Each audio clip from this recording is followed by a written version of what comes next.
So what's up mga kalambor? So for today's videos again is mubiyahe na tapaingon sa Mactan Airport. So by the way mga kalambor, so naade taron sa Liloan. So wala ta ka videos katong pagbiyahe nato sa Maya paingon Liloan kay medyo kapoy mga kalambor din init sa ng panahon. So pag-abot na ko Liloan ni relax sa ko pahuway kay at least para makatulog sa gamay kay mga alas 12, alauna, mata naman sa ko ani kay mubiyahe naman sa ko para sa Mactan Airport mga kalambor. So dire mga kalambor sa preparation rata sa atong mga dalhonon kay importante mo gyud na nato nga madala na ta itong mga gamit kay lisod kay mga kalambor is mo biyahe ta mo travel ta ato paingon sa barko then nakalimtan na to itong gamit then pila ta ka months magstay sa barko. Di mas may gyud nato makumpleto na to itong magamit kay dalhonon. At least naman ug usay kulang sa atong pag-check mahibaw-an nato para makuha din nato mga kalambor ug usay kulang. So karon let's do the preparation mga kalambor.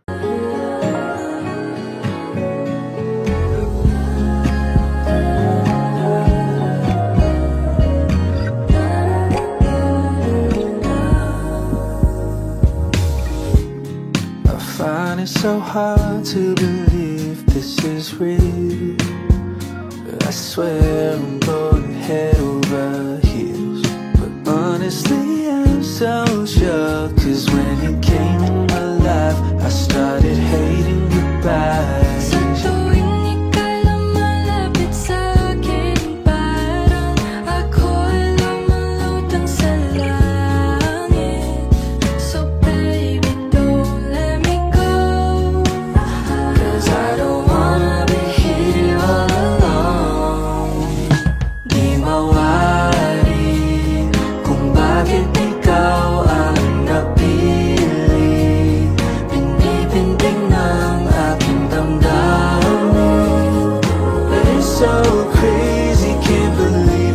Delikado na naman ako. Bakit ba kinikilig na naman ako? Pero ngayon ay parang kakaiba. Pag nakatingin sa iyong mata, ang mundo ay kalma. Ngayong nandyan ka na, di magmamadali ko na katabi ang saan ko kay pumuti. Di na makahanap na kung anong sagot sa mga tanong dahil ikaw ang katiyakan ko.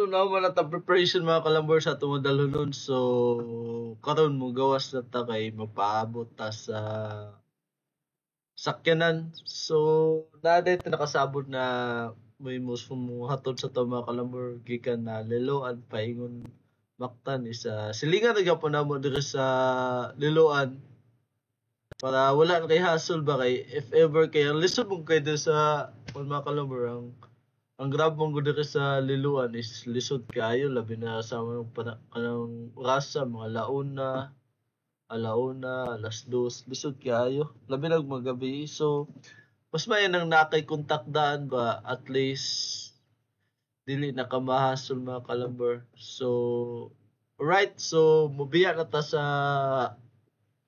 Liloan kay naa naman atong sundo. So dito na ta sa airport mga kalambor. So have a safe trip with me mga kalambor. See you next year Cebu. Pon. Kaloyan mo ang kontrata.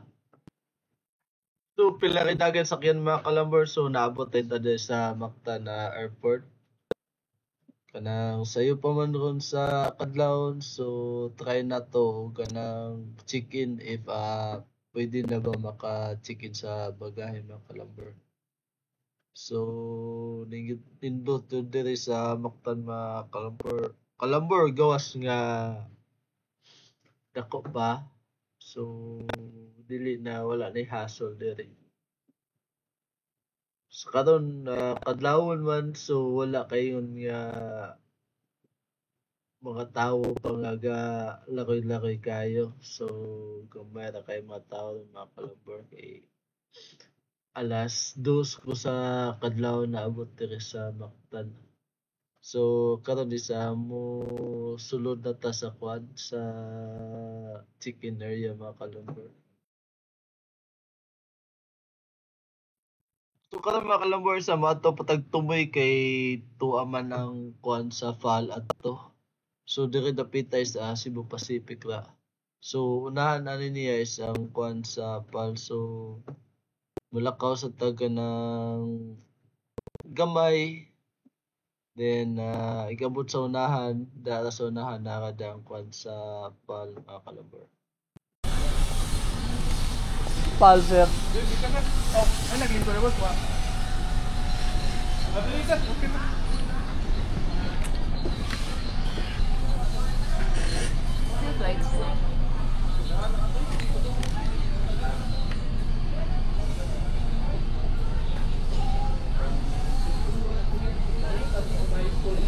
Wala.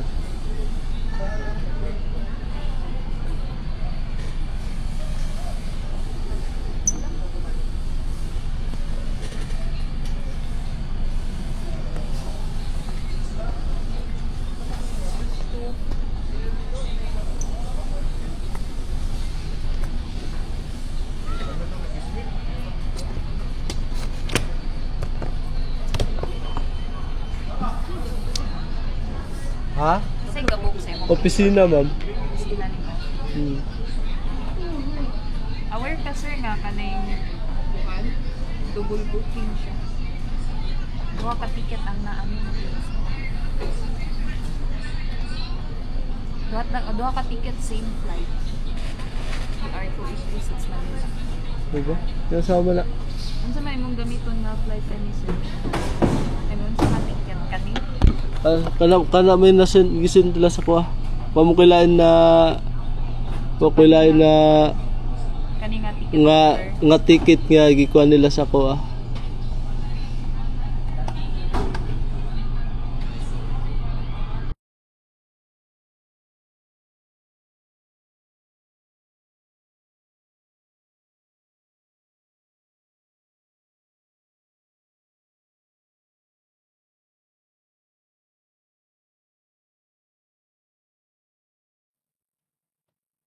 Alright, so nahuman na ta mga kalambor, nahuman na ta chicken. So medyo nadugay lang ta kay nagka-problema gamay kay ang gilukat sa ticket sa opisina is naduble.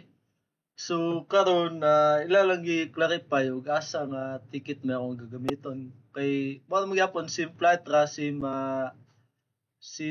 eroplano pero na doble lang siya.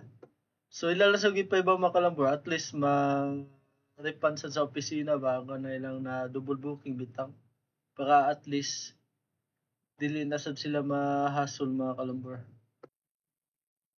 Ya ka mga kalambor sa going to onboard na ta sa eroplano kay kuha na oras naman para mo biyahe.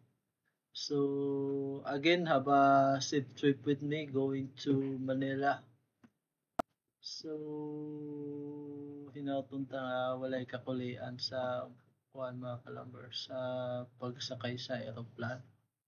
So kuan na ta, ready to check in na ta mga kalambor.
Baby, can finally on board na ta mga kalambor. So, see you soon Manila. Or Manila, here I am. Attention everyone, we are beginning our initial approach. Please ensure that your seatbelt is fastened. Seatbacks are in the upright position. Tray tables and, if applicable, footrests are stowed, and window shades are open. Large electronic devices and carry-on items should be securely stowed in the overhead bins or beneath the seat in front of you. Our cabin crew will be passing through the cabin to assist as we prepare for our arrival.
So, may paglanding na ito mga kalambor sa Manila. So, taon-taon mo na og nata din na magkuha tas tong bagahe. Then after makuha bagahe is mangita tawag grab mga kalambor para mo ato ta sa opisina.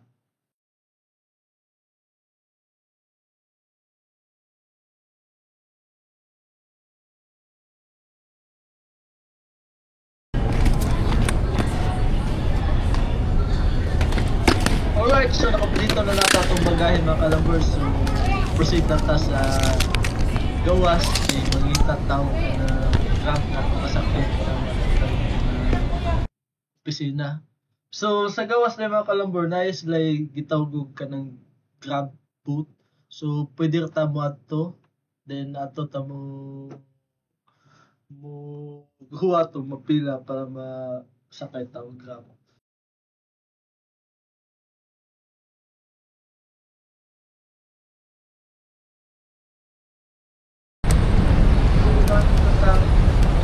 Sa grab boot. Dire ka tamagkuhan. Tawagan. Mag-sakay. Magkuhan, mag-boot. Grab. Wala ko kaya. So, nakaya dire na magpapabot. Kung wala. Pwede na sila ay mag-boot sa mga kasakay dahil. So, pila kami na ito mga kalambor. Nabot na dahil na ito ang i-book na grab na sakyanan. So, ato na ni hanggang ato ang bagahe para proceed na ta sa opisina.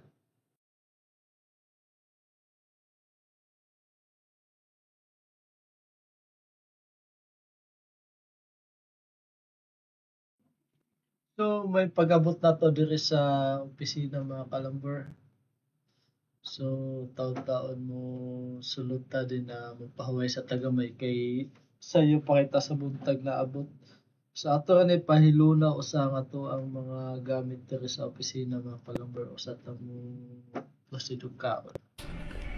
So, right mga kalambor, so medyo sayo-sayo gyud ta diri. Mapitawa waiting area. So, mapaabot lang tani sa crew nga mabot sila unya mga alas 9 before ta magsugod og dispatch. See you again mga kalambor.